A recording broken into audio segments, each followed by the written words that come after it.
श्री कृष्ण कन्हैया लाल की जय। श्री निजानंद स्वामी की जय। श्री प्राणनाथ प्यारे की जय। महामत कहे मोमिनो सब बातों का ये मूल, एक काम किया सब हुक्मे आए इमाम मशीह रसूल आए इमाम मसीह रसूल। श्री कृष्ण कन्हैया लाल की। श्रृंगार ग्रंथ का ये 26वां प्रकरण पिछले कई प्रकरणों के साथ में संबंध रखता है।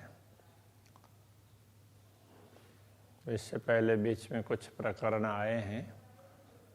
उससे पहले श्रृंगार का कलश ऐसा करके एक प्रकरण आया था, और उससे पहले श्रृंगार का वर्णन था। तो श्रृंगार के कलश के बाद में कुछ वो ब्रह्मात्माएँ किस प्रकार से है, दुनिया किस प्रकार से है, उस प्रकार को उसको समझाने का प्रयत्न किया। तो पूर्ण ब्रह्म परमात्मा का श्रृंगार स्वरूप ये सब ब्रह्मात्मा ही समझ सकती है। तो ये कहने का तात्पर्य है। इसलिए ब्रह्मात्माओं में और दुनिया के लोगों में कितना अंतर होता है ये सब समझाया। अब ये 26वां प्रकरण है कलश का कलश। जो श्रृंगार के कलश की बात कही थी, तो उसको बताने के बाद में ही ब्रह्मात्मा और दूसरों में अंतर की बात आई है। फिर कलश का भी कलश ऐसा करके यहाँ वर्णन कर रहे हैं। तो पहले थोड़ी सी भूमिका बांधेंगे और उसके बाद में फिर आगे बताएंगे और कुछ प्रकरण इसकी कंटिन्यूटी में जाएंगे।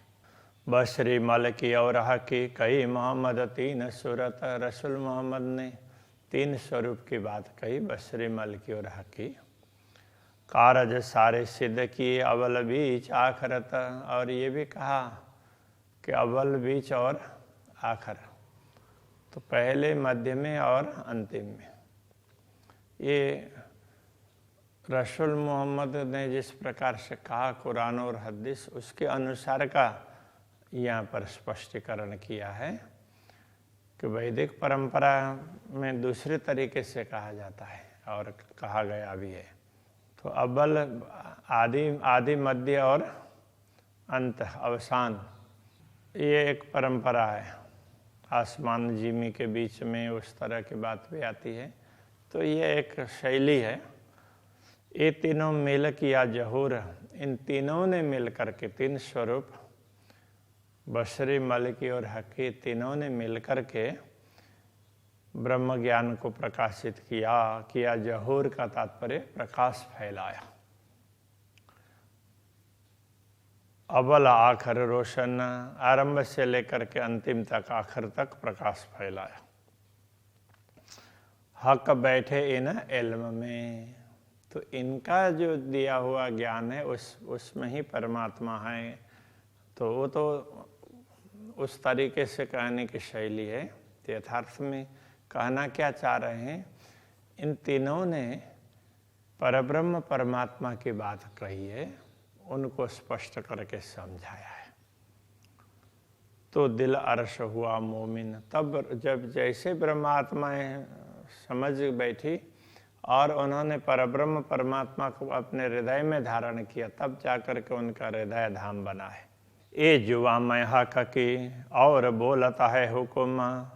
ये बोलने वाली जिह्वा और इसको शक्ति प्रदान करने वाली चेतना आत्मा, जुआ और मैं का तात्पर्य आत्मा और जुआ जिह्वा, ये दोनों ही पूर्ण ब्रह्म परमात्मा की ही है।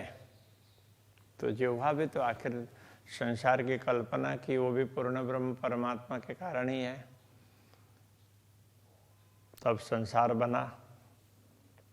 इसलिए जो अभी बोला जा रहा है वो पूर्ण ब्रह्म परमात्मा के आदेश से ही और बोलता है हुक्म। बोलने वाला तो दूसरा कोई नहीं है, पूर्ण ब्रह्म परमात्मा का ही आदेश है। तो उसने ही ब्रह्मात्माओं का स्वरूप भी धारण किया, तो ये सारा कार्य वही करता है। हक अरस वर्ण तो हुआ जो वाहिद अथवा का कसम। तो पूर्ण ब्रह्म परमात्मा का धाम परम धाम और पूर्ण ब्रह्म परमात्मा के विषय में वर्णन तभी संभव हुआ जो वाहिद बक्का खसम। वाहिद बोलते हैं अद्वैत भाव को, बक्का अखंड, खसम स्वामी। तो पूर्ण ब्रह्म परमात्मा है, अद्वैत धाम परम धाम उसके स्वामी है, और उनके हुक्म से ये सब बताया जा रहा है। इसलिए उनके कारण ही परम धाम का वर्णन हुआ है, अन्यथा नहीं हो सकता है। तो वो चाहते हैं तब जा करके हुआ। तो अनेक लोगों ने कोशिश की होगी, सबके द्वारा नहीं हुआ। जिनके द्वारा हुआ है तो परमात्मा ने चाहा तब हुआ है, ये कहना चाह रहे हैं। गई बखिलवत जाहिर तो हुई जो हके कराई ये। गैब का तात्पर्य रहस्य होता है, गूढ़ बात है।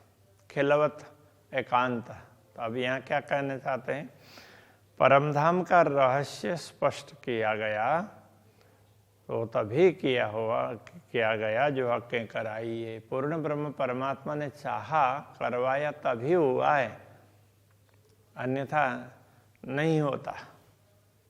ए खबर नहीं नूर को करी लुदन्नी जाहिर है। परमधाम के सभी रहस्य और उसमें भी खास करके पूर्ण ब्रह्म परमात्मा की लीलाओं के विषय में अक्षर ब्रह्म को भी ख्याल नहीं है। एक खबर नहीं नूर को, अक्षर ब्रह्म को भी इस विषय में ख्याल नहीं है। करी लुदन्य जाए रहे। अब ये लुदन्य स्थिर ज्ञान, तारतम ज्ञान ने इसको स्पष्ट करके बता दिया। अब वो तारतम ज्ञान कौन ले आया, तो पूर्ण ब्रह्म परमात्मा का आदेश। तो उसने अलग अलग रूप धारण किए। तो ब्रह्मात्माओं के रूप में, श्यामा जी के रूप में दुनिया में उसी ने धारण किया है। वर्णन किया अरस का सो सब हिसाब अरसई के। परमधाम का वर्णन किया तो शब्द तो लौकिक चुने, किंतु हिसाब किताब जो तरीका है वो परमधाम के हिसाब से ही किया। गिनती सो भी अरस की जो गिनती है हम दुनिया के हिसाब से न गिने, वो परमधाम की गिनती है। ये बातें मोमिन समझेंगे, ये बातें तो ब्रह्मात्माएं ही समझती हैं। या पहाड़ या तिनका सो सब चीज विदा आत्मा। पहाड़ हो या पहाड़ जितना महान बड़ा हो, विशाल, और एक तिनके की तरह से बहुत छोटा हो, सो सब चीज विदा आत्मा। वो सब जितने भी हैं वो आत्मा की भांति है। जैसे आत्मा अक्षरातीत का अंग है, आत्माएं अक्षरातीत के अंग हैं, उस प्रकार तो आत्माओं के भी अंग के रूप में ये सब है। सब देत देखाई जाए ज्यों देखिए माहे चश्मा। तो जैसे चश्मा तो आँख में ही लगाते हैं तो पता चलता ही है ना। तो उस तरह से जैसे आँख के पास में ही है, तो उसी प्रकार से सब देत देखाई जाए। तो जो बाहर दिख रहा है, एक तिनके से लेकर के, एक अणु से लेकर के पूरा धाम, तो ये सब स्पष्ट करके बता दिया। और इस ब्रह्म ज्ञान के माध्यम से तो ये दिख भी सकता है। और भी खूबी रूह नैन की चीज दसों देश की सब देखत। अब यहाँ ब्रह्मात्माओं की विशेषता बता रहे हैं कि ब्रह्मात्माओं की दृष्टि की नयन की विशेषता ये है कि वो दसों दिशाओं की वस्तुओं को देख सकती है। तो इस नश्वर शरीर में आंखें हैं तो कुछ तक दिखता है, 180 डिग्री भी नहीं देखेगा, तो यहाँ से यहाँ तक पूरा नहीं देखेगा। फिर भी बहुत कुछ दिखता है, किंतु परमधाम की आंखें क्या है, तो उससे तो 10 दिशाएं, आत्मा की आंखें उससे तो 10 दिशाएं दिखेगी। पाताल या आसमान की रूह नजरों स्वभावत, पाताल हो या आसमान हो, तो ब्रह्मात्माओं की दृष्टि में सब है। यहाँ कहने का तात्पर्य यह है, तो ब्रह्मात्माओं को सारा ही पता चलता है, पाताल से परमधाम पर्यंत सारा।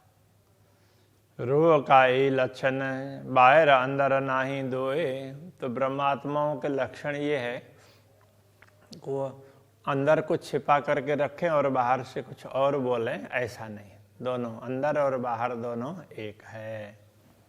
तन दिल दो एक ही, रूह कई अतः सोए।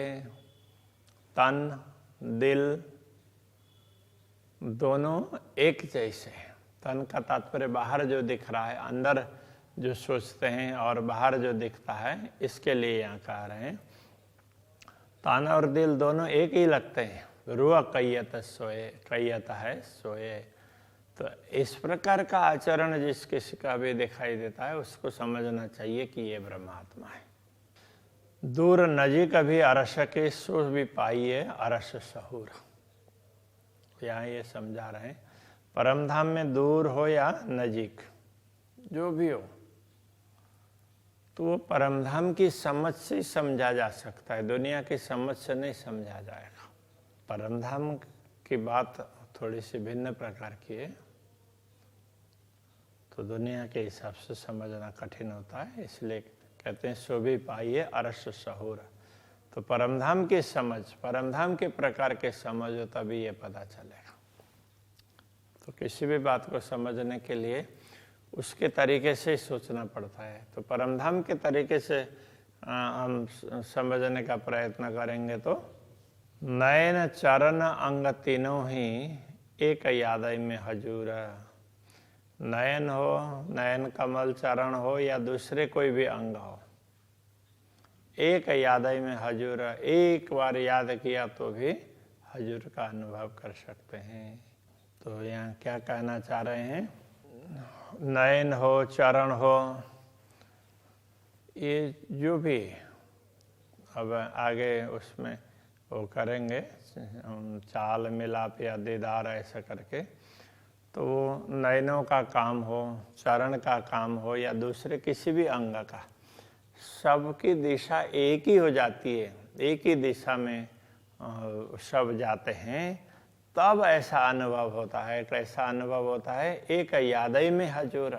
एक बार स्मरण कर लिया तो ब्रह्मात्मा को लगता है कि मैं तो पूर्ण ब्रह्म परमात्मा के चरणों में हूँ। हजूर का तात्पर्य निकट, तो पूर्ण ब्रह्म परमात्मा से मैं दूर नहीं हूँ, इस प्रकार का अनुभव होगा। तो वो कब होगा, तो सब इंद्रियों की दिशा एक हो जाएगी, आत्मा की, सबकी। तो इसलिए एकाग्रता बहुत आवश्यक है, एक लक्ष्य रख करके एक दिशा में चलना बहुत आवश्यक होता है। चाल मिलाप या दीदार ये तीनों रूह के नेक। चाल का तात्पर्य कोई भी चलता है तो वो उसकी चाल होती है। तो चाल हो, मिलाप, यहाँ पर चाल का तात्पर्य किस प्रकार का आचरण करना, मिलाप कैसे पूर्ण ब्रह्म परमात्मा का सानिध्य का अनुभव करना, या दीदार उनको, उनके दर्शन करना। ये तीनों रूह के नेक, तो ये तीनों ही ब्रह्मात्माओं के लिए तो नेक से नेक, अच्छे से अच्छा। तो ये सब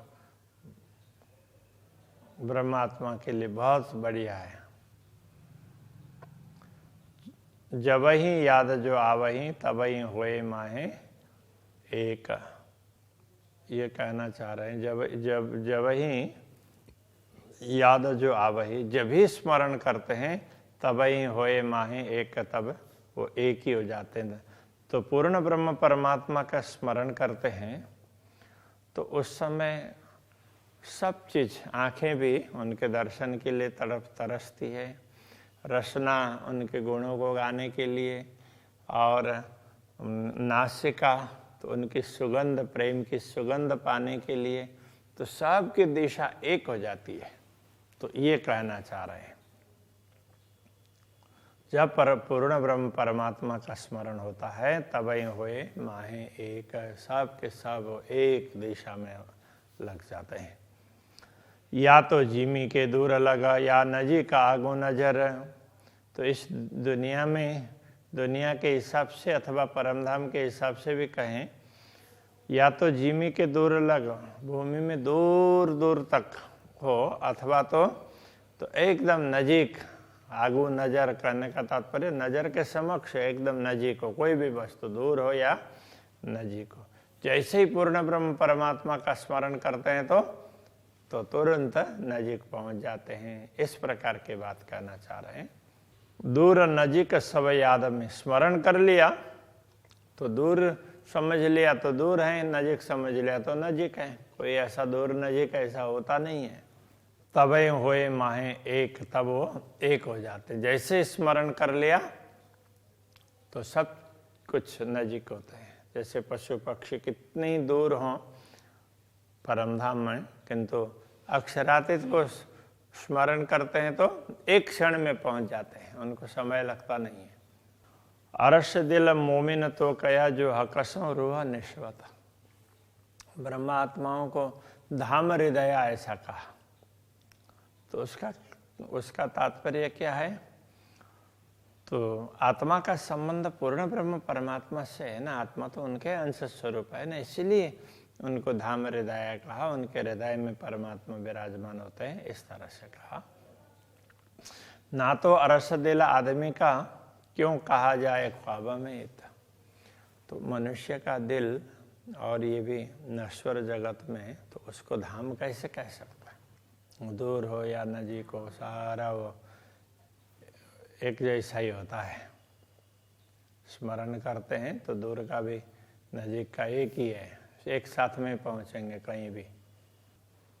ऐसा है।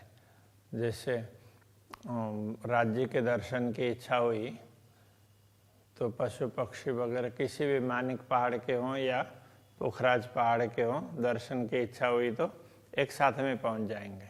इस प्रकार से समझना होता है। रूह तन की असल अरश में अरश ख्वाब नहीं तफावत। ये ब्रह्मात्माओं का असली तन परमाधाम में है, परात्मा। तो उसने इस स्वप्न को देखा है। देखने वाली चेतना आत्मा तो वही है, इसलिए उसमें और इसमें कोई अंतर नहीं है, ये समझाना चाह रहे हैं। और इसी चौपाई से आगे जा कर के कहा जाएगा। तो रूह तन की असल अरश में परात्मा तो आत्मा का जो आत्मा का असल है वो तो परात्मा है, वो तो वास्तव में परमधाम में ही है। इसलिए अरश ख्वाब नहीं तफावत है। तो परमधाम की आत्मा हो या दुनिया में शरीर धारण करने वाले ख्वाब की आत्मा हो, स्वप्न देखने वाली, उसमें अंतर नहीं है। इसीलिए तो कया शहरग से नजीक बीच दुनिया न्यामत। तो इस दुनिया में ये बात इसलिए कही कि परमात्मा तो प्राण नली से भी निकट है, क्योंकि परात्मा के तो निकट ही है ना, इसलिए ये आत्मा भी तो परात्मा के अंदर ही है, इसलिए दूर नहीं है, ये बताना चाह रहे हैं। दिल मोमिन अरस तन बीच में, तो ब्रह्मात्माओं का दिल है तो वो परात्मा के अंदर ही है। परात्मा ने ही इस दुनिया को देखा है। उन दिल बीच है ये दिल, तो ब्रह्मात्माओं का ये दिल है, ये भी परात्मा के दिल में ही है, उससे अलग नहीं है। कहने को ये दिल है अरश दिल असल। कहने के लिए ये नश्वर शरीर का दिल है, यथार्थ में तो वो परात्मा का दिल है, उस तरह से ही है। तो जैसे परात्मा के दिल में पूर्ण ब्रह्म परमात्मा विराजमान होते हैं, ऐसे ही इस नश्वर शरीर को धारण करने वाले चेतना है, तो उनके इस नश्वर शरीर के दिल में भी पूर्ण ब्रह्म परमात्मा की छवि अंकित होती है। तो ये दुनिया तो कुछ है नहीं, तो कल्पना कर ली उसके हिसाब से है, यथार्थ में तो कुछ है नहीं। थोड़ी देर दिखाया, इतनी देर के लिए दूर दिखाई दे रहा है, ये समझाना चाह रहे हैं। तो अभी यहीं रखते हैं। श्री कृष्ण कन्हैया लाल की जय। है अरसई दिल असल,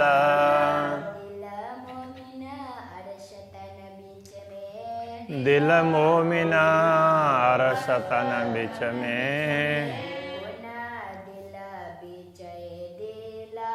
उन दिल बिचाए दिल, कहने को ए दिल है